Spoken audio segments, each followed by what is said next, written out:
Huh? Huh? Huh?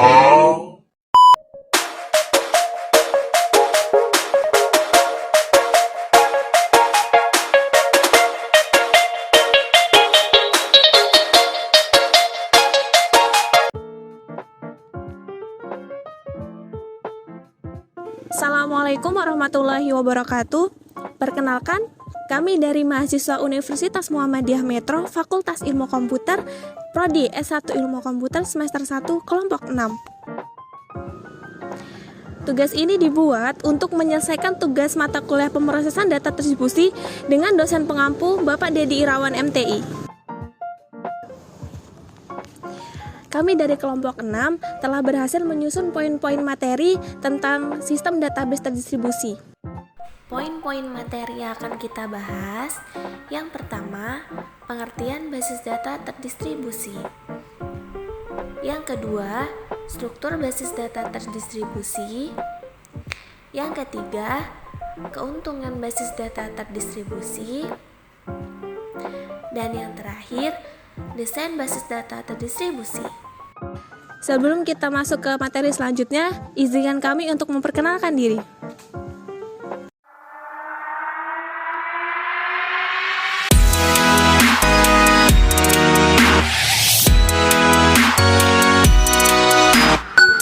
Oke, nama saya Deva Rizky Amanda, NPM 23430125.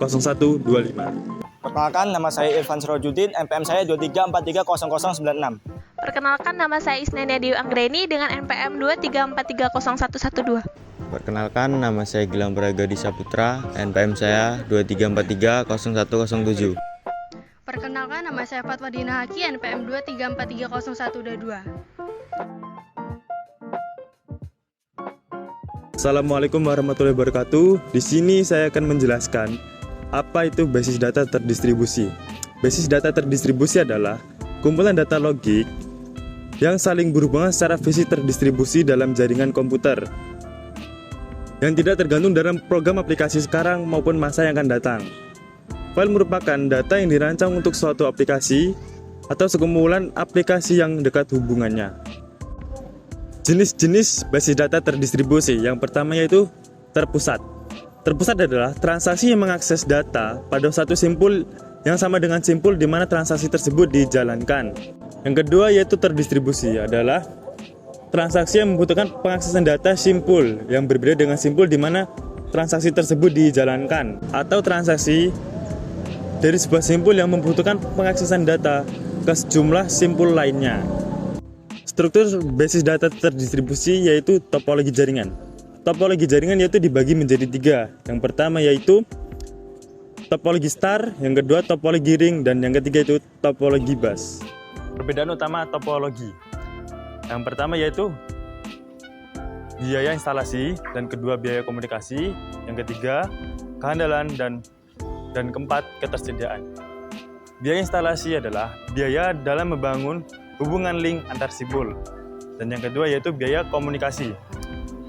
Waktu biaya dalam pengoperasian sistem berupa data dari satu simpul ke simpul lain. Yang ketiga yaitu kehandalan, tingkatan atau frekuensi kegagalan dalam komunikasi yang terjadi. Yang keempat yaitu ketersediaan, tingkat kesepakan data yang diakses sebagai antisipasi kegagalan dalam komunikasi. Ada dua jenis transaksi. Yang pertama itu transaksi lokal. Transaksi lokal adalah transaksi yang mengakses data di server yang sama dengan server dari mana transaksi tersebut dijalankan. Dan yang kedua itu transaksi global. Transaksi global adalah transaksi dari sebuah server yang membutuhkan pengaksesan data dari sejumlah server lain. Keuntungan basis data distribusi yaitu yang pertama, pengawasan distribusi dan pengambilan data.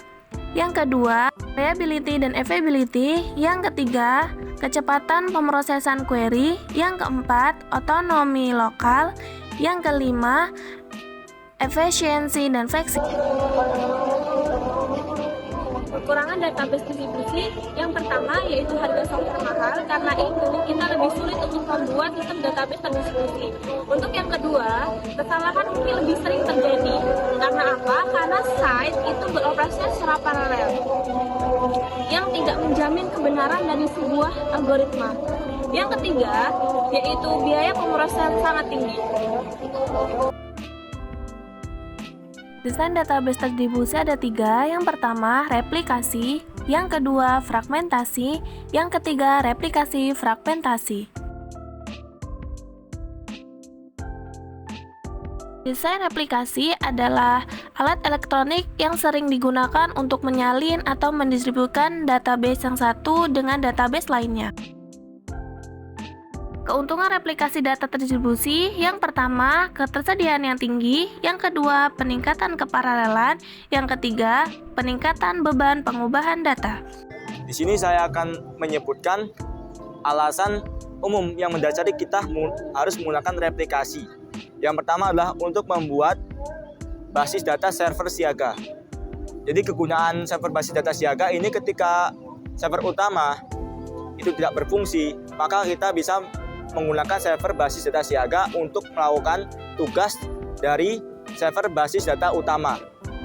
Yang kedua adalah untuk mematikan backup tanpa mematikan server utama. Jadi setelah terjadi replikasi, maka backup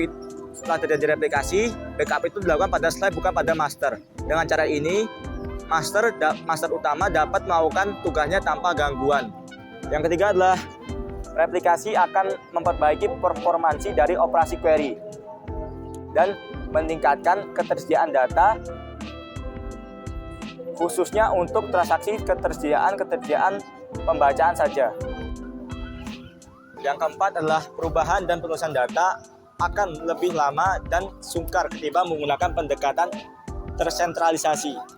Yang kelima tentunya adalah untuk menyimpan data replikasi di beberapa lokasi. Nah, jadi replikasi ini sangat penting jika ada suatu cabang dari suatu organisasi ingin bekerja menggunakan replikasi terbaru dari basis data yang sama. Poin selanjutnya adalah untuk menyeimbangkan beban kerja ke beberapa server, sehingga memungkinkan kita untuk membuat replikasi pada beberapa server. Replikasi itu digunakan untuk meringankan beban kerja pada server tunggal dengan memecah query pada beberapa server. Masing-masing query itu berjalan pada perangkat keras terpisah. Fragmentasi data. Fragmentasi data merupakan sebuah proses pembagian atau pemetaan dari sebuah tabel-tabel berdasarkan kolom-kolom atau baris-baris untuk menjadi unit data terkecil.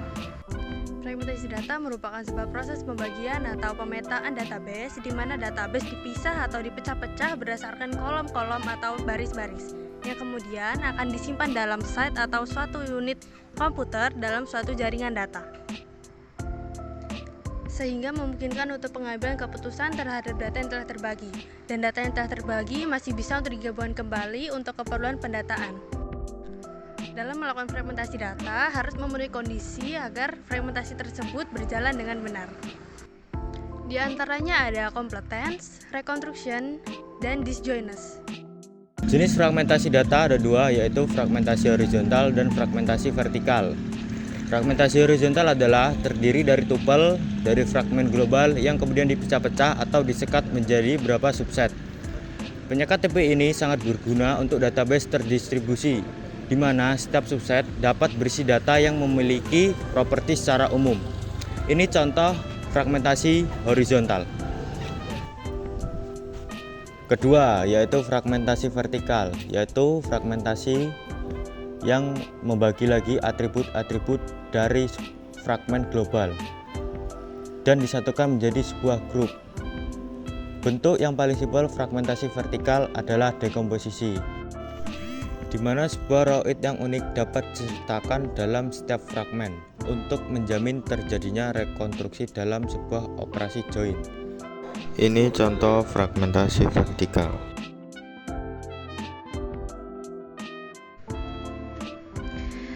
Demikian materi yang dapat kami sampaikan, kurang dan lebihnya kami mohon maaf.